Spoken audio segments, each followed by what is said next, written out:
ચોમાસામાં વરસાદ કેવો રહેશે અને કયા પ્રકારનો રહેશે તેને જાણવા માટેની અલગ અલગ પદ્ધતિઓ હોય છે અને તેવી જ એક પદ્ધતિ છે પારંપરિક પદ્ધતિ અને તે છે દનૈયા ઉપરથી વરસાદ કેવો રહેશે તે જાણવું। જો દનૈયું સારું હોય છે તો પછી સારો વરસાદ રહેશે તે પ્રકારની આગાહી કરવામાં આવતી હોય છે અને તેને લઈને અનુમાન થતું હોય છે। હવે અલગ અલગ આગાહીકારો સાથે પણ ન્યૂઝ 18 ગુજરાતી દ્વારા વાતચીત કરવામાં આવી છે, એટલે કોના દ્વારા કયા પ્રકારનું અનુમાન લગાવવામાં આવ્યું છે તે સૌથી પહેલા આપણે જાણી લઈએ।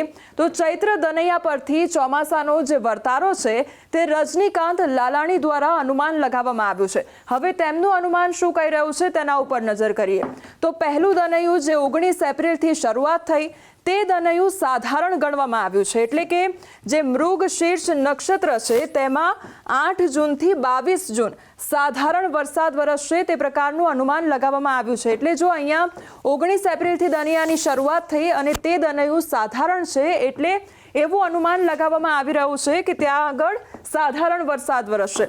હવે જો બીજા દનૈયા પર નજર કરીએ તો તે છે 20 એપ્રિલ અને તેનું દનૈયું એટલે કે સારું દનૈયું હતું તે પ્રકારનું અનુમાન હતું। આ સાથે સારું દનૈયું એટલે કયા પ્રકારનું દનૈયું હોઈ શકે તો ત્યારે તમને ચોખ્ખું આકાશ જોવા મળશે, કોઈ પણ પ્રકારના વાદળો નહીં જોવા મળે અને તેના કારણે ત્યારે વરસાદ પણ સારો વરસશે તે પ્રકારની આગાહી કરવામાં આવતી હોય છે। એટલે કે આદ્રા નક્ષત્રમાં 22 જૂનથી 5 જુલાઈ સુધી સારો વરસાદ વરસશે તે પ્રકારનું અનુમાન છે।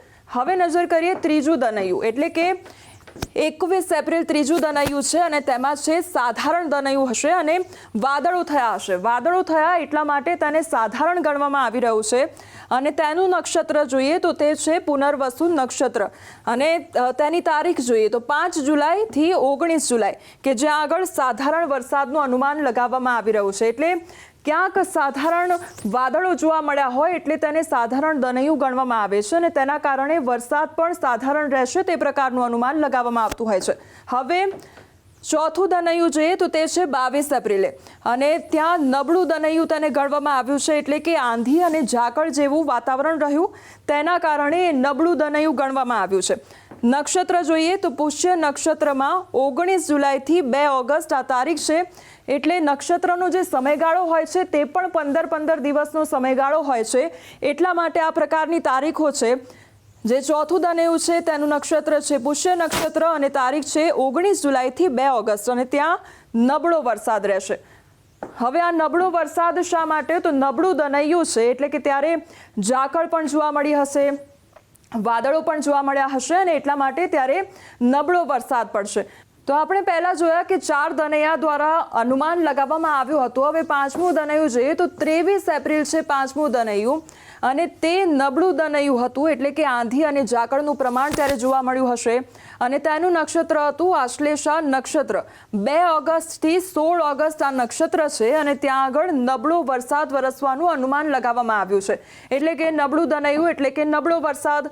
હવે છઠ્ઠું દનૈયું જોઈએ તો એ 24 એપ્રિલ અને વાત કરવામાં આવે તો ત્યારે નબળું દનૈયું અને હળવો વરસાદ જોવા મળી રહ્યો હતો અને મઘા નક્ષત્ર તેની સાથે જોડાયેલું છે, તેની તારીખ છે 16 ઓગસ્ટથી 30 ઓગસ્ટ એટલે કે ત્યારે નબળો વરસાદ વરસશે। હવે સાતમું દનૈયું જોઈએ તો તે 25 એપ્રિલ સારું દનૈયું ગણવામાં આવી રહ્યું છે, એટલે કે ચોખ્ખું આકાશ હશે।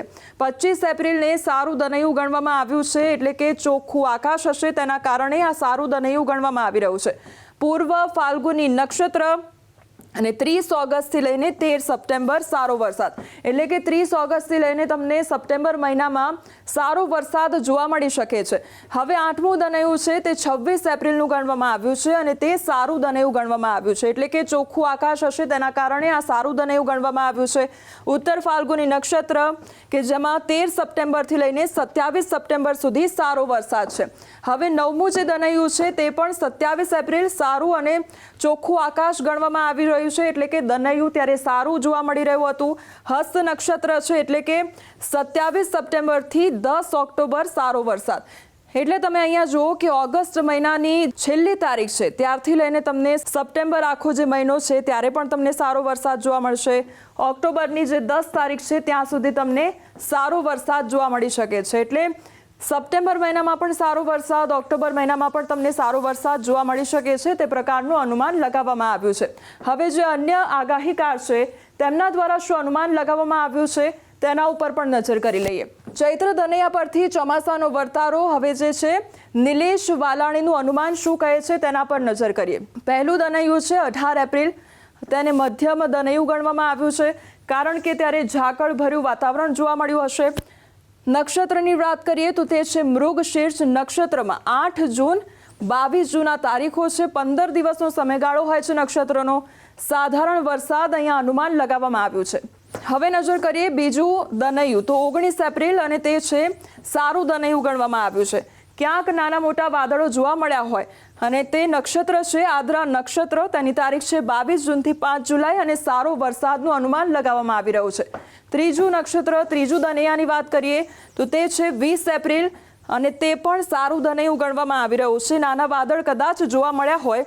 પુનર્વસુ નક્ષત્ર અને 5 જુલાઈ 19 જુલાઈ આ તારીખ છે. સારો વરસાદ અહીંયા પણ જોવા મળી રહ્યો છે. હવે ચોથું દનૈયું જોઈએ તો તે છે 21 એપ્રિલ અને તે મધ્યમ દનૈયું ગણવામાં આવી રહ્યું છે. એટલે કે ત્યાં આગળ પણ ઝાકળ જેવું વાતાવરણ જોવા મળ્યું હોય. પહેલું દનૈયું એ પણ મધ્યમ જોવા મળી રહ્યું છે. ચોથું દનૈયું પણ મધ્યમ દનૈયું જોવા મળી રહ્યું છે. હવે ચોથા દનૈયા સાથે નક્ષત્ર છે પુષ્ય નક્ષત્રમાં 19 જુલાઈથી 2 ઓગસ્ટ જ્યાં સાધારણ વરસાદ જોવા મળશે. પાંચમા દનૈયા પર નજર કરીએ તો 22 એપ્રિલ અને દનૈયું છે નબળું જેના કારણે ઝાકળના કારણે નબળું અહીંયા દનૈયું જોવા મળી રહ્યું છે. અશ્લેષા નક્ષત્રમાં 2 ઓગસ્ટથી 16 ઓગસ્ટ સુધીનો આ સમયગાળો છે. ત્યાં આગળ નબળો વરસાદ તમને જોવા મળી રહ્યો છે.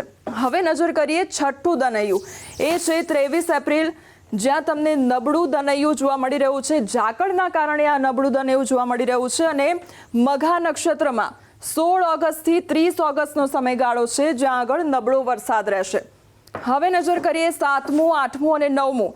7મું દનૈયું 24 એપ્રિલના રોજ સારું જે દનૈયું છે તે જોવા મળી રહ્યું છે. નાના વાદળો જોવા મળી રહ્યા છે. તેના કારણે તે સારું દનૈયું ગણવામાં આવ્યું છે. પૂર્વ ફાલ્ગુની નક્ષત્ર 30 ઓગસ્ટથી 13 સપ્ટેમ્બર સુધી સારો વરસાદ છે. 8મું દનૈયું જોઈએ તો તે છે 25 એપ્રિલ. ખૂબ સારું એટલે કે નાના વાદળો જોવા મળી રહ્યા છે અને ત્યાં પણ તમને ખૂબ સારો વરસાદ જોવા મળી રહ્યો છે. એટલે તમે અહીંયા જુઓ કે 7મું 8મું અને 9મું દનૈયું છે ત્યાં તમને લગભગ સારો વરસાદ ખૂબ સારો વરસાદ અને સાધારણ વરસાદ જોવા મળી રહ્યો છે. એટલે બંનેના જે અનુમાન આપણે જોયા છે ત્યાં આગળ આપણને સપ્ટેમ્બર અને પછી ત્યારબાદનો જે મહિનો છે ત્યારે તમને સારો વરસાદ અથવા તો ખૂબ સારો વરસાદ જોવા મળી શકે છે અને ત્યારબાદ સામાન્ય વરસાદ જોવા મળી શકે છે. આમ બંને જે આગાહીકારો છે તેમના અનુમાન જોયા તો હવે એ પણ તમને સવાલ થતો હશે કે અલગ અલગ કેમ જોવા મળી રહ્યા છે. ત્યારે જે પણ લોકો દ્વારા અનુમાન લગાવવામાં આવતું હોય છે તે દનૈયાની વાત કરીએ તો કેટલાક લોકો 8 દિવસ માટે જોતા હોય છે, કેટલાક લોકો 9 દિવસ માટે જોતા હોય છે અને કેટલાક લોકો 10 દિવસ માટે જોતા હોય છે. એટલે અલગ અલગ દિવસ પ્રમાણે અનુમાન લગાવવામાં આવતું હોય છે અને તેને લઈને તફાવત પણ જોવા મળતો હોય છે.